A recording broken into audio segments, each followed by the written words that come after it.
नमस्कार, श्री स्वामी समर्थ। आज सुंदर अशी स्वामींची पूजा झालेली आहे। तुम्ही बघू शकता खूप सुंदर अशी पूजा झालेली आहे। तर बऱ्याच त्यांनी विनंती केली होती की ताई तुम्ही कुंचम सेवेबद्दल सांगता, पण त्या सेवेमध्ये काही गोष्टी कशा करायच्या, कधी करायच्या, कोणत्या वस्तू कशा टाकायच्या, का टाकायच्या, सगळ्या गोष्टींचा एक छोटासा असा डेमो व्हिडिओ म्हणजे पूजा कशी करायची। शक्य आपण गुरुवारी ही सेवा करू शकतो, शुक्रवारी ही सेवा करू शकतो, त्याचबरोबर अष्टमीला, मंगळवारी, अमावस्येला, पौर्णिमेला आपण ही सेवा करू शकतो। किती शुक्रवार करायचे तर 16, 21 तुमच्या मनाप्रमाणे करू शकता। ही सेवा कायमस्वरूपी करण्यासाठी आहे। याला असं कुठलंही बंधन नाही, सुरुवात नाही, एंड नाही, ठीक आहे, अंत नाही असं आपण म्हणू शकतो। तर सुंदर अशी पूजा मी तुम्हाला आज करून दाखवणार आहे। तर बघा, सुंदर असं कमळ आसन मी वापरलेलं आहे। आपल्याला माहिती आहे महालक्ष्मीला कमळ खूप आवडतं, महालक्ष्मीला गुलाबी रंग आणि कमळ हे खूप आवडतं, त्यामुळे सुंदर असं कमळ आसन मी वापरलेलं आहे। तुम्हाला ज्या पद्धतीचा सेट मी देते त्या पद्धतीच्या सेटमध्ये असलेल्या साहित्याची सेवा कशी करायची याचा पुरेपूर एक छान असा पूजेचा व्हिडिओ मी आज तुम्हाला दाखवत आहे। तयारी काय काय करायची आपल्याला, तयारीसाठी असे तांदूळ तुम्हाला रेडी करून घ्यायचे, ठीक आहे। हे तांदूळ तुम्हाला अखंड लागणार आहे, कुठल्याही प्रकारे तुटके तांदूळ नको, अखंड तांदूळ तुम्हाला लागणार आहे। हळदी कुंकू दिवा लावून घ्यायचा, उदबत्ती लावून घ्यायची, दूध दीप करून घ्यायचं आहे। आता बघा, अशा पद्धतीने तुम्हाला हा सेट मिळतो, पूर्णपणे अशा पद्धतीने सेट मिळतो। आता या सेट मध्ये जे जे पूजेचं साहित्य आहे ते पूजेचं साहित्य मी ह्याच्यामध्ये काढून घेतले, या प्लेट मध्ये काढून घेतले, वाटलंच तर मी इथे ठेवते म्हणजे तुम्हालाही लक्षात येईल। तर बघा, अशा पद्धतीने इथं साहित्य मी घेतलंय। आता ही जी पोटली आहे ना, या पोटलीमध्ये सगळं साहित्य येतं। हे सगळं जे जे काही साहित्य असतं, लघु नारळ, कवडी, सगळं दाखवणार आहे मी तुम्हाला आता। तर या पोटलीमध्ये सगळं साहित्य येतं। आपण आता सध्या ही पोटली वेगळी ठेवूया, बाजूला ठेवूया। त्यामध्ये सगळ्यात महत्वाचं बघा आता आहे कुंचम। कुंचमची सेवा करायची आहे, त्यामुळे मी आता इथे कुंचम ठेवते, ठीक आहे, कारण आपल्याला कुंचमची सुद्धा पूजा करायची आहे। तर मी इथे कुंचम असं मांडून घेते, ठीक आहे। आता ह्याला आधी पूजन करणार आहोत आणि मग ह्याची सेवा करणार आहोत। आता ह्या संपूर्ण सेटमध्ये मी तुम्हाला सांगितलेलं आहे की आपण विष्णू चिन्ह देतो, गजांत लक्ष्मी सुद्धा देतो संपूर्ण सेटमध्ये, बरं का। आणि जर का हे नको असेल तुम्हाला तर ह्या सेट शिवाय मग तुम्हाला प्लेट आहे, वस्त्र आहे, पुस्तक आहे। तर आता सुरुवात आपण करायची आहे आपल्या वस्त्रापासून। तर या सगळ्या वस्तू मी इथे ठेवते। आपल्याला ह्या वस्तू मिळालेल्या आहेत। सगळ्यात पहिले तुम्हाला वस्त्र मिळतं, तर त्या वस्त्रानुसार आधी हे जे वस्त्र आहे हे इथे तुम्ही मांडून घ्यायचं आहे। कमळाच्या मध्ये सुंदर असं वस्त्र हे मांडून घ्यायचं आहे। कुंचम कधीही खाली ठेवायचं नाही, त्यामुळे कधीही प्लेट जी आहे ती ह्यावर ठेवून घ्यायची, सुंदर अशी प्लेट तुम्ही ठेवून घ्यायची। आता बघा, या सगळ्या साहित्यामध्ये जर का तुम्ही बघितलं तर तुम्हाला एक गोष्ट दिसेल की ह्यामध्ये तुम्हाला कॉइन्स मिळालेले आहे, पितळी कॉइन्स मिळालेले आहे। बघा, यामध्ये तुम्हाला पितळी 5 कॉइन्स मिळतात। तर आता हे कॉइन्स तुम्हाला काय करायचे आहे, हे कॉइन्स घ्यायचे आहेत आणि हे असे खाली मांडायचे आहेत। तिकडे बघा, हे खाली तुम्हाला असे मांडून घ्यायचे आहेत, ठीक आहे। हे असे तुम्हाला मांडून घ्यायचे, कारण आपल्याला लक्ष्मीला तिथे स्थापित करायचं आहे आणि आपली लक्ष्मी कोण आहे, आपली लक्ष्मी ही आहे। तर आपल्याला लक्ष्मीची स्थापना करून घ्यायची आहे। आता लक्ष्मीची स्थापना करण्यासाठी आपण इथे हळद, कुंकू, गंध लावून घ्यायचा आहे, ठीक आहे। आपण इथे व्यवस्थित ओलं लावा, कोरडं लावा, काही हरकत नाही। असं काही गरजेचं नाही की ओलंच लावायचंय, कोरडंच लावायचंय, असं काही नाही, तुमच्या इच्छेप्रमाणे। आता मी सध्या कोरडं लावतेय, तुम्ही ओलं सुद्धा गंध इथे लावू शकता, ठीक आहे।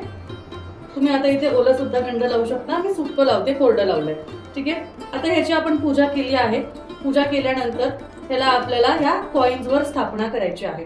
आता हे स्थापन करताना, ह्या सगळ्या गोष्टी टाकताना, इथे बोलताना तुम्हाला मंत्र जो आहे, मंत्र उच्चार करत राहायचा आहे। महालक्ष्मीचा कुठलाही मंत्र असू दे, ओम महालक्ष्मी मंत्र, किंवा आता बघा इथे ओम श्रीम, ओम ह्रीम श्रीम लक्ष्मीभ्यो नमः हा मंत्र म्हणू शकता, ठीक आहे। लक्ष्मीचा कमलात्मक मंत्र आहे, ओम श्रीम ह्रीम श्रीम कमले कमलालय प्रसिद्ध प्रसिद्ध ओम श्रीम ह्रीम श्रीम महालक्ष्मी नमः, तो मंत्र तुम्ही म्हणू शकता, ठीक आहे। तर आता हे पुस्तक आपल्याला पूजेच्या वेळेस लागणार आहे।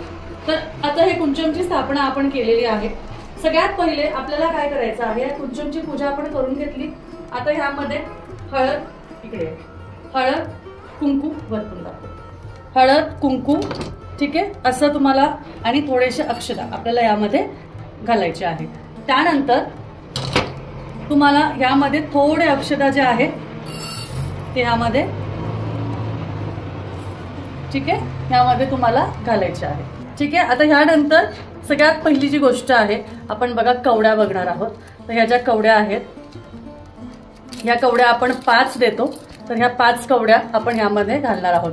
आता हे मी तुम्हाला सांगतेय म्हणून काही बोलत नाहीये, पण तुम्ही जेव्हा ही सेवा करता तेव्हा तुम्हाला लक्ष्मीचा मंत्र किंवा श्रीम श्रीम ओम श्रीम नमः असं तुम्हाला म्हणत राहायचं आहे. ठीक आहे, हे घालून झाले की परत तुम्हाला यामधली कुठलीही वस्तू घेऊ शकता, पण साहित्य आधी घालायचे. कधीही साहित्य आधी घालायचे. बघा 5 कमळगट्टा बीज हे तुम्हाला ह्यामध्ये घालायचे. परत तुम्हाला थोडेसे तांदूळ जे आहे ते ह्यामध्ये अर्पण करायचे आहे. ठीक आहे, अशा पद्धतीने तुम्हाला लेअर बाय लेअर एकानंतर एक तुम्हाला ते घालायचे आहे. त्यानंतर आता माझ्याकडे आहे, मी तुम्हाला पॅकेटनुसार का दाखवतेय का, आता आपण साहित्य असं देतो, साहित्याची तयारी तुम्ही करून ठेवू शकता. हे झाले गोमती चक्र, हे सुद्धा ह्यामध्ये घालणार आहोत. आणि आपण इथे जे आहे तांदूळ ह्यामध्ये, त्याला अक्षता म्हणतो आपण, ते ह्यामध्ये घालणार आहोत. त्यानंतर आता बघा गुंजा, आता तुम्ही बघू शकता हा लाल रंगाचा गुंजा आहे, हा सुद्धा आपण आता ह्यामध्ये घालणार आहोत. ठीक आहे, हे सगळं घालताना तुम्हाला महादेवीचा मंत्र म्हणत राहायचा आहे. हा फक्त आणि फक्त तुम्हाला लेअर वाईज वस्तू ज्या आहेत त्या टाकत राहायच्या आहेत. ठीक आहे, नंतर तुम्हाला यामध्ये लघु नारळ, बघा 5 लघु नारळ तुम्हाला मिळतात, ते 5 लघु नारळ तुम्हाला ह्यामध्ये घालायचे आहेत. तर हे 5 लघु नारळ घालून झाले की परत तुम्हाला ह्यामध्ये तांदूळ घालायचे आहेत, म्हणजे अक्षता तुम्हाला यामध्ये असं एक वस्तू घालून झाली की त्यानंतर तुम्हाला अक्षता यामध्ये घालायचे आहे. ठीक आहे, त्यानंतर यामध्ये तुम्हाला मोती मिळतो, पोवळा मिळतो. आता बघा ह्या पद्धतीने तुम्हाला एक मोती मिळालेला आहे, मोती हा सुद्धा तुम्हाला ह्यामध्ये घालायचा आहे. मोठा असा पोवळा, आपल्याकडची पोवळ्याची साईज सुद्धा बघू शकता, एकदम नॅचरल आहे, रिअल आहे, त्यामुळे पोवळ्याची साईज सुद्धा बघू शकता. आपल्याला ह्यामध्ये पोवळा घालायचा आहे. ठीक आहे, त्यानंतर सगळ्यात महत्त्वाचं लक्ष्मी कवडी. लक्ष्मी कवडी ही खूप महत्त्वाची आहे या पूजेसाठी. ही लाल रंगाची लक्ष्मी कवडी सुद्धा खूप महत्त्वाची आहे, ती सुद्धा तुम्हाला ह्यामध्ये घालायची आहे. ठीक आहे, या पद्धतीने आपल्याला पुढचे जे तांदूळ, आता आपण इथं लक्ष्मी कवडी, मोती, पोवळा घातला आहे. त्यानंतर परत आपण यामध्ये तांदूळ घालणार आहोत. आता आपल्याकडे राहिलेले आहेत फुलं, जी मेटलची आपण फुलं देतो, त्याचबरोबर राहिलेला आहे मोती शंख. तर हा मोती शंख सुद्धा जो आहे तो आपण जो आहे यामध्ये स्थापित करणार आहोत. पण त्यासाठी आता इथे जी राहिलेली जागा आहे त्यामध्ये आपल्याला रत्न सुद्धा घालायचे आहेत. तर आता मी शक्यतो काय करते, हे रत्न एक घालत बसणं ना की आपण ते हरवू शकतात, काही होऊ शकतं. त्यामुळे हे अखंड फक्त ह्याचा फोम काढायचा आणि हे रत्न डायरेक्टली तुम्ही असे ह्यामध्ये ठेवू शकता. ठीक आहे, त्याला एक नाही काढलं तरीही चालेल. आणि परत तुम्हाला ह्याला तांदळाने भरायचं आहे. आता हे पूर्णपणे भरलेलं आहे. यामध्ये मोती शंख, वरतून मोती शंख, आणि त्यानंतर दिलेले जी फुलं आहेत, आपण सिल्वर गोल्डन म्हणा किंवा गोल्डन फुलं आपण देतो, तर ती फुलं आपण इथे अर्पण करायची आहे.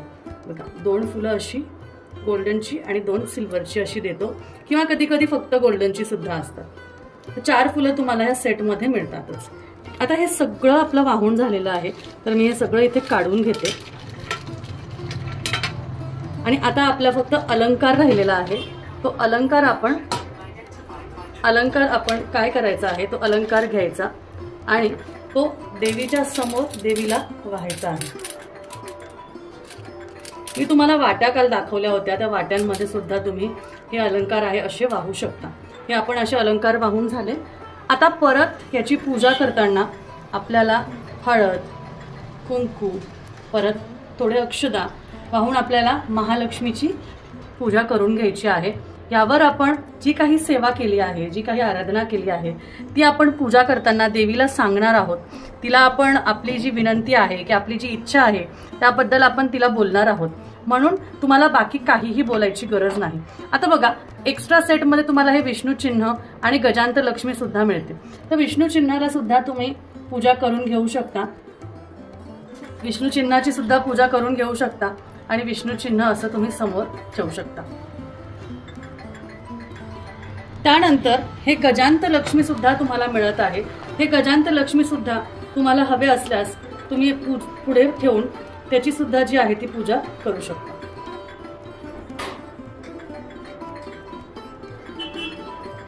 आता इथे आपली पूजा जी आहे ही संपन्न झालेली आहे, कारण इथे आपण महालक्ष्मीची, व्यंकटेश्वराची, गजांत लक्ष्मीची सेवा केलेली आहे, सेवा झालेली आहे. आता आपल्याला ह्यांना फुलं अर्पण करायची आहे. फुलं अर्पण करताना लक्षात ठेवायचं आहे की आपल्याला गुलाब हा खूप महत्त्वाचा आहे. त्यामुळे तुम्हाला गुलाब हा व्हायचा आहे, कारण माता लक्ष्मीला गुलाब खूप आवडतो. त्यामुळे आपल्याला गुलाब हे अर्पण करायचं आहे. गुलाबाने तुम्हाला ही जी पूर्ण पूजा आहे ही सजवायची आहे. जेवढी तुम्हाला इथे गुलाब वाहता येईल, कारण माता लक्ष्मीला गुलाब खूप आवडतो. आता हा गुलाब वाहताना तुम्हाला त्याला गुलाब अत्तर सुद्धा तुम्ही लावू शकता. आता इथे आपण विष्णूंची सेवा केलेली आहे, त्यामुळे विष्णूंना सुद्धा आपल्याला गुलाब अर्पण करायचा आहे. आणि त्याचबरोबर एक पिवळं फूल, कारण विष्णू भगवानांना पिवळा रंग आवडतो, त्यामुळे पिवळं फूल आपल्याला अर्पण करायचं आहे. आता ही सगळी आपली जी पूजा आहे ही सुंदर पूजा आपली झालेली आहे. आता ह्यानंतर बघा, आपण देवीला गुलाबाचं फूल वाहिलेलं आहे. आपण देवीला गुलाबाचं फूल वाहिलेलं आहे. त्याचनंतर सुंदर असं देवीला गजरा, वेणी तुम्ही वाहून घेऊ शकता. आता त्याबरोबर इथे जी सेवा जी आहे बघा, इथे जी सेवा आहे यामध्ये जे सांगितलेले पुस्तकमध्ये सांगितलेलं जे कवच आहे, अष्टकम आहे, हे तुम्हाला पठण करायचं आहे. याचबरोबर तुम्हाला व्यंकटेश स्तोत्राचं पठण करायचं आहे, श्री सुक्ताचं पठण करायचं आहे आणि महालक्ष्मी कमलात्मक मंत्राचं पठण करायचं आहे आणि गुप्त स्तोत्र मी जे तुम्हाला देते त्या गुप्त स्तोत्राचं पठण करायचं आहे. आणि त्याचनंतर सगळ्यात महत्त्वाचं म्हणजे त्यामध्ये अजून 2 गोष्टी दिलेल्या आहेत, त्याचं वाचन करून, आरती करून, नैवेद्य दाखवून तुम्हाला ही सेवा जी आहे ही संपन्न करायची आहे. अशा पद्धतीने सुंदर ही महालक्ष्मीची सेवा, धनलक्ष्मी कुंचमची सेवा तुम्हाला करायची आहे. यांनी काय होते, घरात भरभराट होते. आर्थिक परिस्थितीमध्ये तुमची जी काही अडचण असतील, जे काही चणचण भासत असेल, त्या गोष्टीतनं तुम्ही दूर जाता, तुम्हाला मार्ग मिळायला लागतात आणि माता लक्ष्मीचा वरदहस्त हा कायम तुमच्यावर राहतो. त्यामुळे बघा, मी अगदी साधी सोपी सुंदर अशी पूजा कमळात केलेली आहे, लक्ष्मी कुंचमची सेवा केली आहे. पण पूजा इतकी सुंदर दिसतीये की आपण बाकी एक्स्ट्रा काही जरी नाही वाहिलं, इथे मी अजिबात कुठल्याही प्रकारचं सोनं चांदी काहीही न वाहता साधी सोपी पूजा मी केलेली आहे. कारण माता लक्ष्मीला भाव श्रद्धा हे महत्वाचं आहे. त्यामुळे साधी सोपी एवढ्याच गोष्टी वापरून मी सेवा करून माता लक्ष्मीला नक्कीच प्रसन्न करू शकते अशी माझी भावना आहे. कारण माझं मन स्वच्छ आहे. देवीला कुठल्याही प्रकारचे धातू नको, देवीला कुठल्याही प्रकारचे अलंकार नको, सोनं नको, चांदी नको, पण आपलं मन सोन्यासारखं स्वच्छ असायला हवं, सोन्यासारखं चमकत असायला हवं. कारण कुठलाही द्वेष किंवा कोणाचाही वाईट विचार न करता आपल्याला ही सुंदर अशी सेवा करायची आहे. तुम्हाला स्वतःला ही सेवा करून किंवा बघून वाटत असेल की किती सुंदर अशी पूजा झालेली आहे, आपण ह्यामध्ये काहीही वेगळं केलेलं नाहीये. मी एरवी तुम्हाला यामध्ये हळकुंड सांगते, यामध्ये लवंग, वेलची सांगत असते, धने सांगत असते आणि दालचिनी सांगत असते. आता आज ऑफिसमध्ये त्या गोष्टी नव्हत्या, म्हणून मग मी साधी सोपी फक्त आपल्याकडे जे साहित्य मिळतं तेवढ्याच याची सेवा करून दाखवली आहे. तरी सुद्धा 4-5 गुलाबाची फुलं, 1 गजरा आणि साहित्यानेच किती सुंदर पूजा झाली आहे तुम्ही बघू शकता. तर आजचा व्हिडिओ हा कसा वाटला, पूजा कशी वाटली आणि माहिती पूर्ण मिळाली का हे मला नक्कीच कळवा. व्हिडिओ आवडला असेल तर नक्कीच लाईक करा, शेअर करा, चॅनलला सबस्क्राईब करा आणि तुम्हाला जर का हे धनलक्ष्मी कुंचम मागून घ्यायचं असेल तर नक्कीच आपल्याला दिलेल्या नंबरवर कॉन्टॅक्ट करू शकता.